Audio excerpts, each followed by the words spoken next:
What is up, guys? We're here with a NXT Takeover Brooklyn 4 predictions. These are my predictions that I think are good for storytelling. Um, and just overall, when it comes to, I haven't read any of the spoilers, although I do get the news and everything, but I try not to read the spoilers, especially for big events. But especially now with um, one of the superstars getting injured, which I will get to uh, in a second, because we're just gonna jump right into this video. And I got the match lists because SummerSlam was like 800 matches, and I know Takeover is a couple, but there's a few that I forgot about. So, or a couple, not a few. But I got the exact match list, so I can't make any mistakes. So these aren't in any specific order. These are just the matches that were in the order that I recorded them. So we have Shayna Baszler versus Kyra Sane now. I do not like Shayna Baszler. I do not like the whole MMA in WWE thing. I think it's very, very corny. I think that UFC and WWE need to be separate, or just MMA and WWE need to be separate. Um, I can understand like a hold or two, but when it's your whole move set, like your whole general move set is, oh, I'm a MMA fighter. It's just very corny to me, and I don't like it. And she's not that great in the ring. But again, it's not. On one hand, it's fair to say that she's not that great because we've seen Sasha Banks, we've seen Becky Lynch, we've seen Bayley, and it's not really fair to compare that when you've seen someone so high up and then someone who is obviously trying but isn't as good. It's kind of hard to compare there, but I just don't like her character in general either, and I just don't like the fact that they keep hyping her like she was this huge success in MMA because as you guys know, I was a huge MMA follower for 6 years, and Shayna Baszler was not that big on the list. So I think that Shayna Baszler is going to beat Kyrie Sane because Ronda I think is going to win, and they really want to build this 4-on-4 horsewomen thing as well. So what better way to have two of your leader, basically your leader and co-leader, have titles, and then if they introduce the tag titles, they'll probably have them win, and then you'll have the four horsewomen going in against four horsewomen of WWE titles, and then no titles. So that's just a thought that I had, and also I just don't think that they're going to make another Asian champion because of the backlash that Asuka received for some odd reason. People were automatically assuming now that, oh, Kyrie's going to be the next Asuka. Oh, they're so biased towards Japanese wrestlers and this and that. It's just like, Kyrie Sane is so good in the ring, and she's miles ahead of Shayna Baszler when it comes to in-ring work. And I would rather see her with the championship because then at least the championship has a chance to jump to other people. But yeah, solely for marketing reasons and building up this fascination they have with the horsewoman, which I'm not a fan of. I think that Shayna Baszler is going to defeat Kyrie Sane. Then we have Tommaso Ciampa versus Johnny Gargano. Now, this match is going to be main event, 100%, because of the story they're telling with Ciampa and Gargano. And now that it's a last man standing, also, for those of you who do not know, it was set to be Aleister Black and Ciampa originally in a singles rematch. And then on NXT, it was Gargano and Aleister Black. Ciampa interfered. William Regal comes out, makes it a triple threat match between Gargano, Aleister, and Ciampa.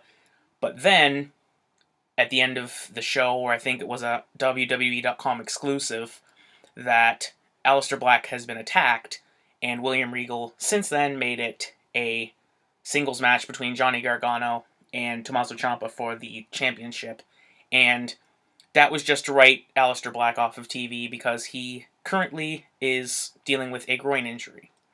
And I hope he recovers very quick, but I also hope that they don't just work him to death like they're doing to Jeff Hardy.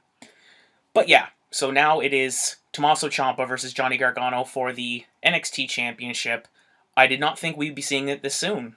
I really did not. I thought that the feud eventually would stem into a championship, but I did not think that Aleister Black was just going to lose like that, and on NXT TV no less, and just face Gargano this early. I thought it was going to happen maybe around Survivor Series with, I think it's Takeover War Games. Now, it's dubbed as War Games now, so I thought it was going to happen at War Games. But I also think that if Black didn't get the groin injury, that Gargano was going to get it anyway, or Ciampa was going to retain, just to keep the storyline going. But I think they're going to do 1-1-1-1, like Gargano gets one, Ciampa gets one, Gargano gets one, and then it's like a 2-1 thing if they do a trilogy or if they do 4.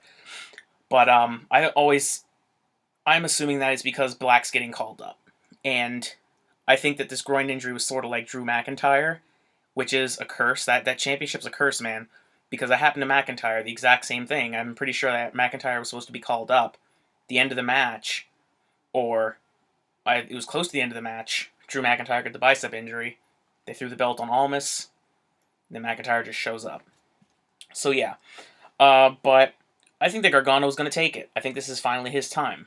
I think that this is going to allow a larger story to be told in the long run. I think they're going to do an Omega Okada sort of length with this. I think that they're going to really draw it out until next year, which, for once, WWE is doing good in storytelling. They're finally capitalizing on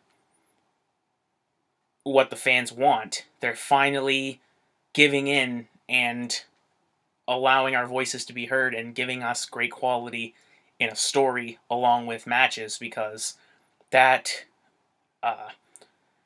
street fight, the Chicago street fight at Takeover Chicago 2 was amazing, and it was worthy of a main event. And I hope this main event's also, it's going to, because it's the main NXT Championship, but also because of the story.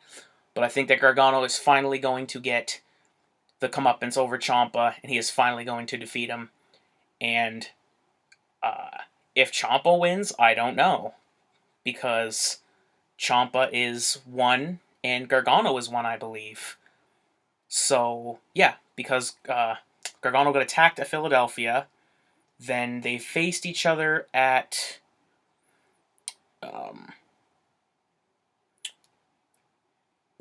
at Philly. He was attacked by returning Ciampa. Then the New Orleans, they had their match, and Gargano tapped him out. And then this one, Takeover Chicago, Ciampa defeated Gargano. So yes, this is the rubber match. But I don't think this is going to end at 3, but because I think they're going to do the draw. I really think that if Gargano does not win, and they want to do an Okada Omega type drawn out story with it, then it'll end in a draw. But my prediction is, if I had to pick a person, I'm going with Gargano. But if I think there's going to be some weirdness here, and Triple H is getting a really big idea, or he just wants to try to outdo New Japan, it's most definitely going to be a draw. Then we have Adam Cole versus Ricochet. Now, this is the injured superstar I was talking about earlier at the start of the video, of how now I think this is another call-up. I think Adam Cole and the Era are moving on up with their titles. Now, or Adam Cole maybe not with one, but the Era with one at least, if they were going to move up. Now, with Ricochet being injured since June, the reports that I've read that said that Ricochet has been nursing an injury since June, I really hope that Adam Cole wins, because just let Ricochet heal. Because Ricochet's style, he needs to be 100% healthy all the time, but I really hope that they don't make him do all these crazy flips on the outside. On the inside of the ring, perfectly fine. Just don't have him doing flips and landing on his feet like he did in the Velveteen Dream promo, because that is very dangerous, and Ricochet's still very young, and I'd like to see him get at least to AJ Styles' age and still be able to do what he does.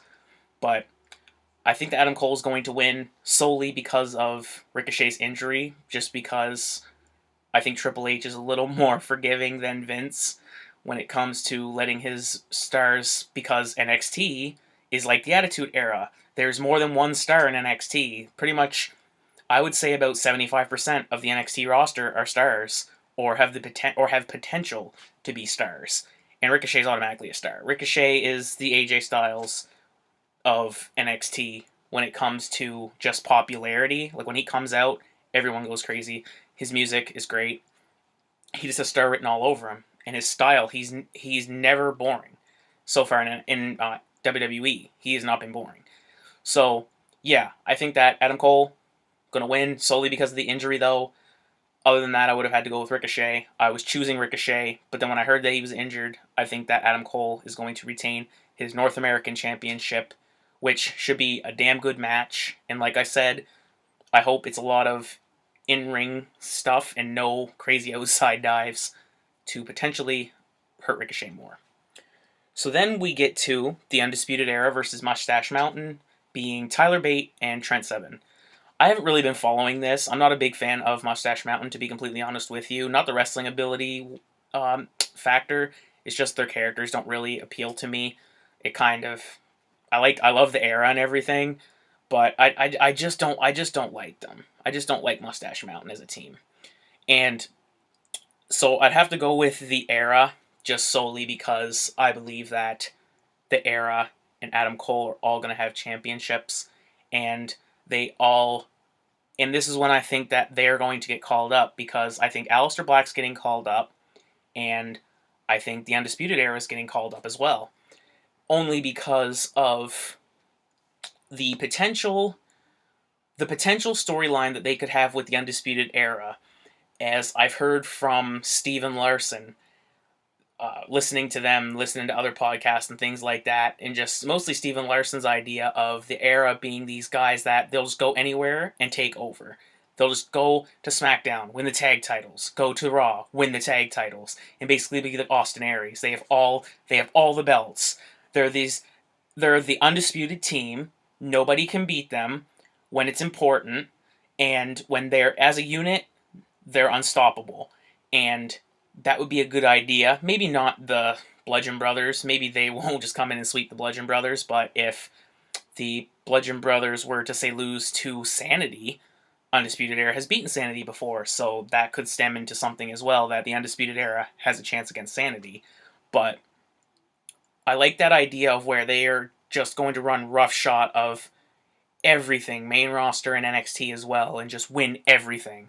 And I think that it would be a cool idea to have the belts, to have a lot of belts on them because of their character work, because of their in-ring ability as well. They'd bring a lot to the table, and it would bring something interesting, I think, to WWE, as it's just a fresh idea, you know what I mean? It's kind of like an invasion too. It's like who these guys from NXT, they think they can just come in here and to Raw or SmackDown and just do everything, but they're beating people backstage before matches. They're coming out and cutting their awesome promos. Hopefully, Triple H keeps control of a couple superstars from NXT, and he says, you know what, do not script Undisputed Era to death. Let them just go out there and do their thing, because their promos are awesome. I love Undisputed Era. I've turned a corner on them since they debuted, really. But yeah, I think the Era is going to win because I think a call-up's coming.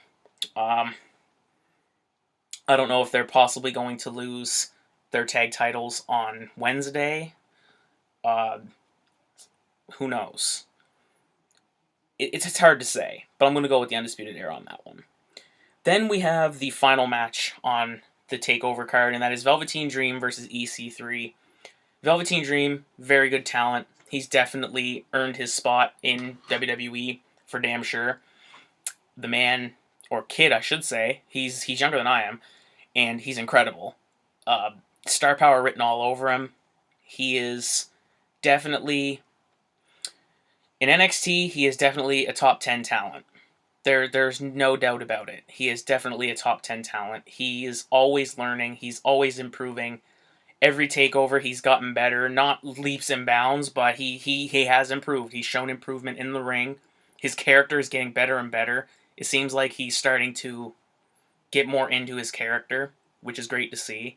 EC3, awesome. Never seen any of his work in TNA, so EC3 is a new character to me. I like him. He's cool, and he's decent in the ring from what I've seen so far in WWE. I'm gonna have to go back to TNA and watch him to see how he really was. Same thing with Bobby Lashley. I'm gonna have to go back and watch him as well in TNA. But if I had to choose, I'm gonna have to say the Dream's gonna win. Like I said, the kid has star written all over him. He has the potential to be one of the biggest stars. He has the potential to be another Finn Balor of NXT. He really does. People love him. I remember when he first came out, he was getting a little cheers here and there. Now he's getting huge pops, and people love Velveteen Dream. And I think that he is going to be in line for a title by the end of 2018. That is a definite. I really think that that's going to happen. But yeah, that should be a damn good match. I hope that they at least get 15 minutes because Velveteen can work, EC3 can work. EC3 is a veteran, so Velveteen can learn from being in the ring with EC3. I can't wait to see it. So yeah, that was my video of the NXT Takeover Brooklyn 4 predictions. What do you guys think? Who do you think's going to win? And if you have anything to say regarding this card, leave in the comments below. I'll be more than happy to read them and respond. I like the open conversation and debates. So hit the like button if you guys like this video. Hit the subscribe if you liked it also, because you guys already know we like to keep it all the way G. Peace.